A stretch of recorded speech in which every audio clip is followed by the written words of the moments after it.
ವಿರಾಜಪೇಟೆ ನಗರದ ಮೀನುಪೇಟೆಯ ಮನೆಯ ಅಂಗಳದಲ್ಲಿ 2 ದಿನಗಳಿಂದ ಬೀಡು ಬಿಟ್ಟಿದ್ದ ಕೊಳಕು ಮಂಡಲದ ಹಾವೊಂದ ಕಂಡು ಸ್ಥಳೀಯರು ಭಯಭೀತರಾಗಿದ್ರು.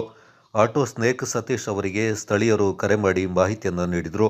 ಸ್ಥಳಕ್ಕೆ ಆಗಮಿಸಿ ಹಾವೊಂದ ಸುರಕ್ಷಿತವಾಗಿ ಹಿಡಿದು ಅರಣ್ಯಕ್ಕೆ ಬಿಡುವಲ್ಲಿ ಆಟೋ ಸತೀಶ್ ಯಶಸ್ವಿಯಾದರು.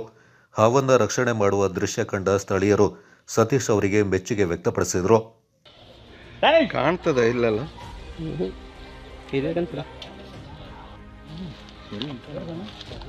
ಅದಲ್ಲ ಕಂಡ ಕಾಲು ನೋಡ್ಕೊಳ್ತಾಮಿ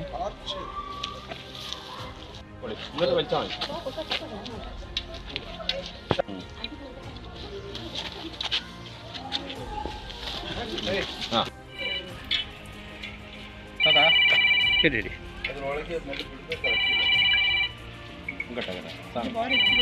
ಸಾಕಾ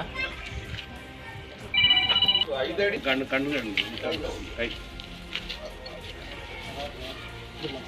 ರಾಡ್ ಮೇಲೆ ಬಿಚ್ಕೊಂಡು